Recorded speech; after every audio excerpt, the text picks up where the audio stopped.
Hello, hello to everybody out there. My name is Keith, and this, of course, is the Startup Sales Mastery video podcast with me, Keith Harrison, your resident sales professional, here to share everything that me and all my other sales guys know about how to sell with you early stage startup tech entrepreneurs. And of course, it's all hosted here in Co-Founder Club, where us startup founders come together to hopefully one day take over the world. And yes, people have been saying I have the little shadow. I have been killing it late last night and early again this morning. And that's what we do. I worry less about putting on a nice studio performance and more inviting you guys into my world and saying, hey, this is me. This is what I do.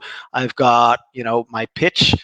This is my sales pitch, by the way. It's sort of broken into flows. I don't really use scripts, but I put it into little flow sections so that I can play with it anytime I need. I've got more up here, coffee cups everywhere. Anyway, let's get on with the podcast. I have, as you can see, the little, where is it? The little, what do they call that? Scrolly stuff, playing with new features. Feel free to check all that out. But of course, as always, links are below with the best stuff that I know that I share with you guys. And today, we're basically going to continue on because I'm going to go on a roll here talking about, what are we talking about? Oh yeah, selling high ticket SaaS and a hell of a lot of it. My previous client, the one that did really well, Valley Gara, was in the online jewelry business. Again, I am going to use them as a nice little reference. Groove, links below, check them out. High ticket. I had the choice, as I mentioned yesterday, between getting my online tools for $20 a month or $70 a month for my premium links, or just forking out $1,500. They do exactly the same thing. Like, there's no difference. The $20 a month will actually do everything that I need it to do. Like, if buttons are in different places and stuff, it will do everything. Yet I chose the other one. Why? Honestly, because they knew what I wanted. I wanted software that works instead of every little feature under the sun. The same reason that I use Streak CRM instead of Pipedrive. Pipedrive is a better CRM. Hell yeah. Yet I still use Streak. Why do I use Streak? Because I can work so much faster with it. I have clients who have HubSpot, and I still move it over to Streak. HubSpot, way, way, way, way much better, but still, I use these things. So what I'm trying to get across, how you doing, dude, is that when we're selling high ticket stuff and we want to sell a lot of high ticket stuff, first thing you need to know is that the price is not the relevant factor, number one. Everything that we've been talking about this week is what really comes into play. And I'll be saying it till I'm blue in the face. Are you solving what they desire most? And are you the only one that can solve it? Hence, is your value proposition also there? Okay, 2 or 3 episodes ago, I gave you guys the absolute favorite quote that I have that pretty much encapsulates everything. I'm going to read it out again just so that, we've made it clear. And it's a Russell Brunson one. If you can make people believe that your new opportunity is the key to what they desire most and is only attainable through your specific vehicle, then all other objections and concerns become irrelevant and they have to give you their money. Okay? Let's start going through real life examples where that makes sense, because here I don't like to do theory, I like to do reality. The reality, okay, is Groove versus Builderall. Check out yesterday's episode. I put it there. I've actually said this a few times in the last couple of episodes. I'm an intelligent guy, I'm a sales guy, and I'm not an idiot with money. Yet I actually gave these guys $1,500 instead of just paying $20 a month, which I could have done.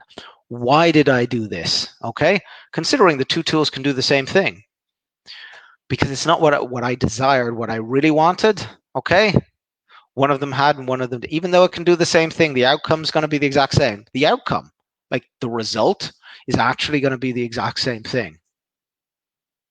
Think about the apartment that you live in. You live in a nice apartment, or you live in, somewhere that you just, cheap and cheerful. Well, if you live in something a bit nicer, ask yourself why. You can sleep in both. Both will do the same thing because you desired something more. Why did you desire something more? It's the exact same in your businesses, okay? There's a lot of you guys out there that are thinking, well, if I'm cheaper than the competition, I can hit them on price. That's what my customers want. And well, is it what they want? You know? Or if I have more features than everyone else, that's what my customers want. But is that what your customers want?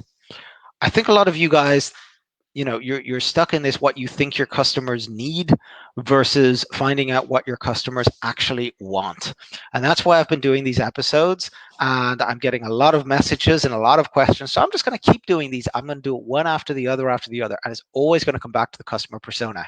Okay, because if you want to sell a lot of high ticket stuff, okay, when you're doing your marketing or when you're speaking to them, because that's sales, by the way.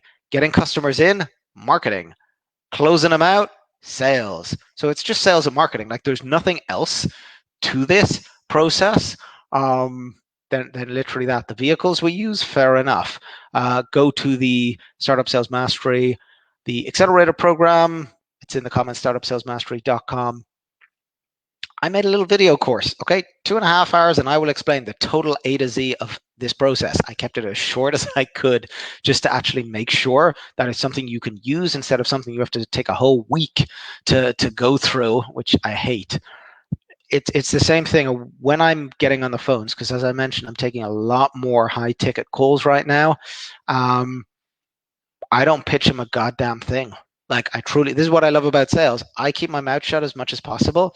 And my job is simply, Mr. Prospect, what is it you need me to say in order to close this out and for you to give me my money? That's it.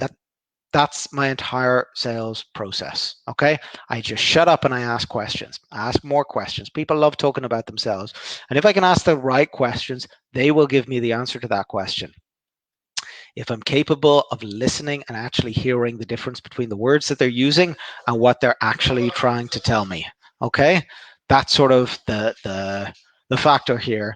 I think a lot of you guys aren't too sure. You're sort of so eager to sell, your product that you forget that part.